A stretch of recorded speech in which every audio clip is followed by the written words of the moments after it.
অনেক দিন আগের কথা। সুন্দরপুর গ্রামে দুই বন্ধু নরেশ ও কানাই থাকত। দুজনেরই 5 একর করে জমি চাষ করত, কিন্তু স্বভাবের দিক থেকে তারা একেবারেই আলাদা। নরেশ পরিশ্রমী, সৎ ও বিনয়ী, আর কানাই সে অলস, হিংসুটে আর সবসময় শর্টকাট খোঁজে।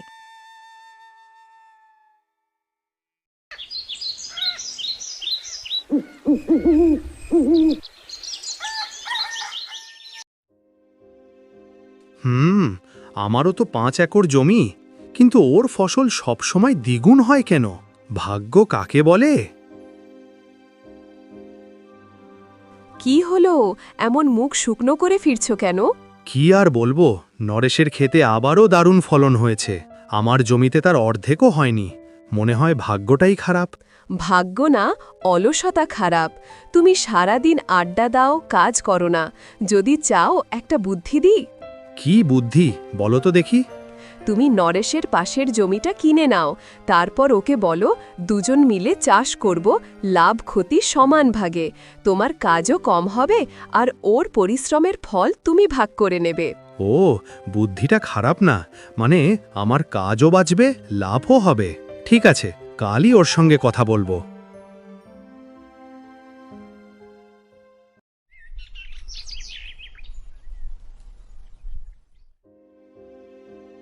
নরেশ ভাই, তোমার তো ফসল দারুণ হয়েছে।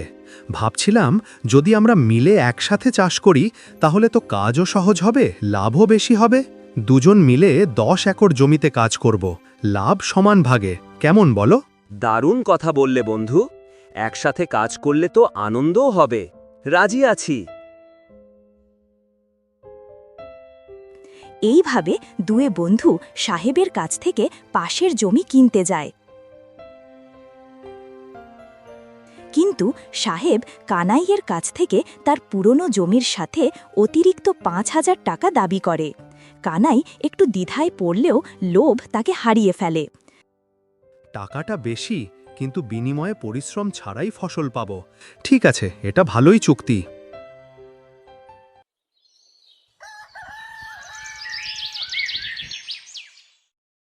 নরেশ ভাই, খুব খারাপ খবর আছে। আমার শ্বশুর মারা গেছেন। আমাকে ওখানে যেতে হবে 12 দিনের জন্য।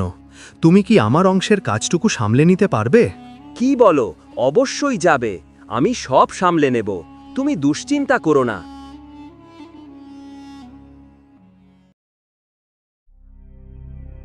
নরেশ নিজের কাজের পাশাপাশি বন্ধুর অংশের কাজও করে দেয়। তার স্ত্রী আসমা সেটা দেখে চিন্তিত হয়ে পড়ে। শোনো, তুমি একাই সব কাজ করছো, আর কানাই শুধু অজুহাত দিচ্ছে। সাবধান হও, ওর ওপর বেশি ভরসা করো না। না না আসমা, ও আমার ছোটবেলার বন্ধু। কেউ তো বন্ধুর সঙ্গে বিশ্বাসঘাতকতা করতে পারে না।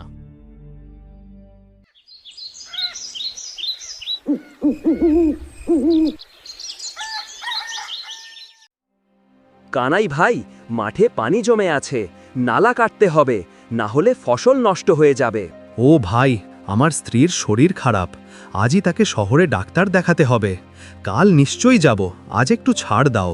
আচ্ছা আচ্ছা, আমি আজকেরটা সামলে নিচ্ছি। তুমি কাল এসে সাহায্য করবে।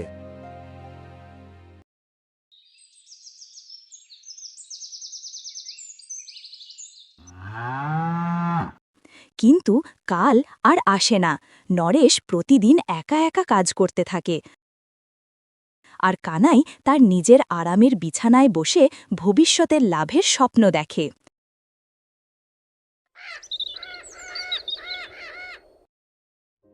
ফসল কাটার সময় এলো। মাঠ ভরে উঠেছে সোনালি শস্যে।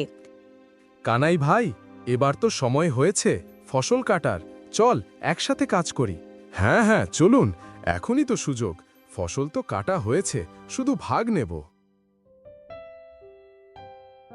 ফসল কেটে তারা বস্তাবন্দি করে রাখে। ঠিক তখন নরেশের বোনের বিয়ে পড়েছে। সে কানাইকে বলে, ভাই, আমি একদিনের জন্য যাচ্ছি। তুমি বস্তাগুলো বাড়িতে নিয়ে রেখো। কাল সকালে আমরা একসাথে বিক্রি করব। চিন্তা করো না বন্ধু, সব আমি সামলে নেব।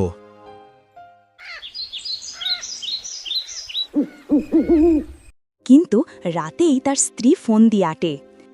এই যে ফসল সব আমাদের ঘরে। কাল নরেশ এলে বলবে চোর নিয়ে গেছে। বস্তাগুলো এখনই পেছনের ঘরে লুকিয়ে রাখো। সব টাকা আমাদের হবে। বুদ্ধিটা অসাধারণ। আজ থেকেই ভাগ্য আমাদের পাল্টাবে।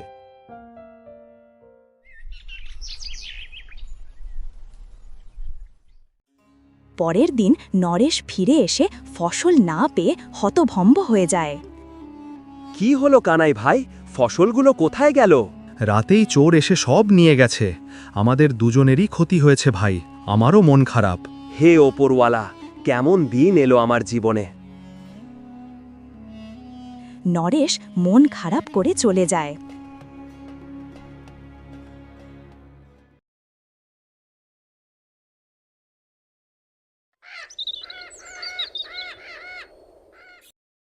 স্ত্রীর পরামর্শে সে নিজের উঠোনে সবজি লাগাতে শুরু করে।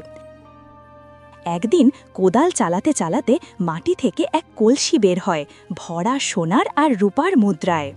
আমার ফসল চুরি না হলে তো আমি এখানে সবজি লাগাতাম না। তুমি আমার সততার ফল দিলে। দেখেছ, পরিশ্রম আর সৎ মন একদিন ফল দেয়। অন্যদিকে কানাই যখন রাতে ফসল দেখতে যায়, দেখে সব বস্তা পচে গেছে, নষ্ট হয়ে গেছে। এ কি, সব শেষ? আমাদের লোভই আমাদের সর্বনাশ করল। ভালো কাজের ফল ভালোই হয়, আর অন্যায়ের ফল একদিন না একদিন সামনে এসে দাঁড়ায়।